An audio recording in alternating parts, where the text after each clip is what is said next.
궁금한 게 있습니다. 사주상으로 분명 귀하고 복 많게 살아야 하는 운명인데 그렇게 살지 못하는 경우가 주위에 의외로 많더라고요. 그건 왜 그런 것인가요? 그것도 복이 부족해서 그런 것인가요? 네, 사주의 원리와 복의 원리는 차이가 좀 있답니다. 사주는 이제 숫자 계산, 이제 역학적인 숫자를 계산을 해가지고 나오는 것이 사주고, 이 복이라는 것은 말 그대로 인과응보의 법칙입니다. 원인이 있으니까 결과가 있다라는 이제 그 법칙 내에서 말하는 것을 복이라고 합니다. 네가 기하고 행복하게 살 수 있는 원인을 지으면 기하고 행복하게 산다. 그게 이제 복이죠.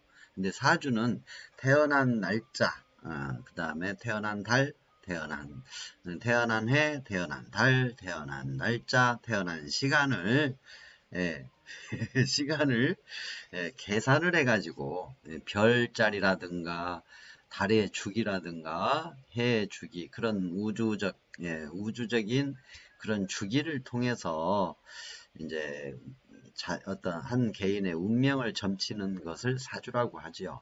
그래서 사실 저는 사주 공부를 하고 또 이제 십이진법이라든가 그런 여러 가지 좀 이렇게 상식적으로 공부를 해봤는데 그것은 사실 이제 보면 한 50% 60% 정도 이제 유사하게 흐름을 탑니다. 사주의 그 흐름이. 그런데 그것은 안 맞다라는 걸 제가 철저히 알았기 때문에 사실은 부처님이 가르쳐 주신 인과응보, 인과연기를 채택을 하게 됐죠. 그래서 제 사주에는 뭐가 나오냐면 관직, 큰 높은 간직을 얻어서 많은 사람들을 도와주고 많은 사람들에게 혜택을 줄 수 있고 다재다능한 손재주를 가져서 항상 재물이 부족함이 없이 사는 걸로 그렇게 나옵니다. 그리고 관직에 몸을 담지 않으면 그 가르치는 사람, 즉 교수라든가 교사로서 공무원 생활을 하면서도 큰 무리 없이 인생을 산다. 그렇게 사주에 이제 사주를 보면 그런 식으로 나오죠. 그런데 인생 풍파를 30대 중반에서 40대 초반까지 아주 고통을 많이 받았습니다. 그때 이제 답을 찾기 위해서 요리조리 헤매다가 답을 얻은 게 바로 인과연기, 인과응보 법칙이었죠. 그걸 통해서 제가 이제 제 운명을 관찰을 해보니까 한치의 벗어남이 없이 정확했습니다. 그래서 만약에 사주상으로 기하고 복 많게 살아야 하는 운명인 사람이 그렇지 못하는 경우라면 그분은 전생의 업 중에 그러지 못할 원인을 짓고 태어났고 또 태어나서 성장 과정에서 전생의 좋은 복을 다 까먹은 행위를 해가지고 복 없는 복 없는 삶을 살 수밖에 없는 그런 상태가 된 것이죠. 그래서 결국은 그 사람이 기하고 복 많게 살아야 할 운명인데 그렇지 못하다 그러면은 복을 다 까먹었거나 복이 없는 그런 운명으로 태어난 것이니까 결국 사주 자체가 틀린 것이 되죠. 네, 사주는 맞지 않습니다. 유사품이죠. 유사품. 비슷하게 흐르긴 하지만 맞지는 않습니다. 그리고 제가 가장 이제 신뢰하는 것이 바로 인과연기, 인과응보인데 정확하게 흐르고 있다라는 거. 그리고 제가 고통을 받게 된 원인을 인과응보적으로 생각을 해보니까 정확히 맞았습니다. 그래서 그때부터는 고통스러운 삶을 고통스럽게 생각을 안 했습니다. 왜냐하면 당연히 내가 맞을 짓을 했구나. 당연히 내가 고통받을 짓을 했구나. 받아들이게 됐죠.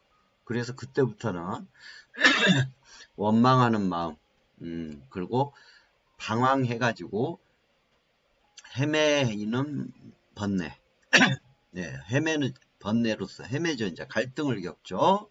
정신적인 고통은 그날 이후로 사라져 버렸습니다. 인과응보의 법칙을 관찰하고 그것을 인과응보 현상이 그대로 일어나고 있음을 인식한 순간부터 사실은 마음의 번뇌, 마음의 고통은 사라져 버렸죠. 예, 그전에는 억울하죠.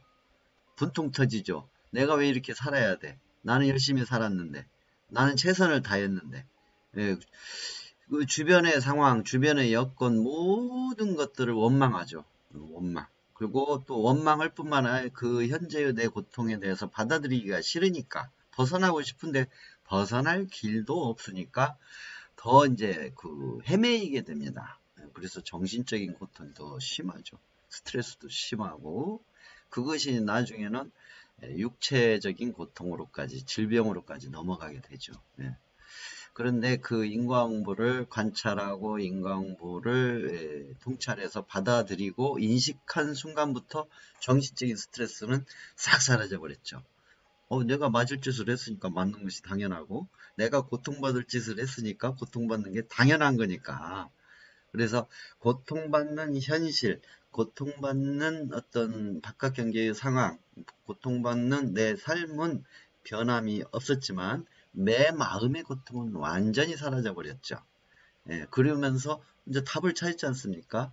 인과응보로 내가 고통을 받으니까 내가 행복할 원인을 지으면 되겠구나. 그래서 이제 행복한 원인을 지어가는 것이죠. 그게 이제 제일 먼저 했었던 것이 십선업 실천이었습니다. 십선업. 그리고 십선업 중에서 가장 중심으로, 가장 어떻게 보면 머리 부분으로 잡은 것이 이제 방생이었죠.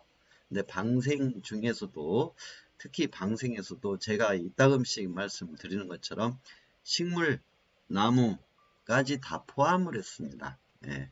그러니까 육도 중생의 모든 존재를 인정하고 육도 중생 모두의 개념에서 방생을 시작을 했다는 것이죠. 그래서 우리가 먹는 채소, 우리가 먹는 과일, 또 우리가 사용하고 있는 광물들, 돌 또는 죽은 나무, 철 이런 것들까지도 또 하다못해 허공까지도 다 중생이기 때문에 그들을 해치고 그들을 괴롭히는 원인을 최대한으로 줄이자라는 그런 이제 시작으로부터 산업이 시작이 됐죠.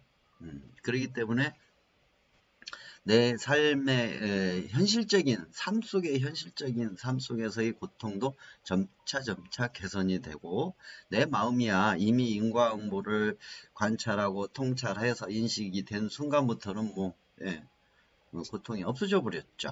예. 그래서 이 사주가 그러신 분이 그렇게 어렵게 산다면 복이 없어서 그런 겁니다. 보고가 아니라 복. 복. 예. 복이 없어서 그렇답니다. 복을 다 쓴 거죠. 예.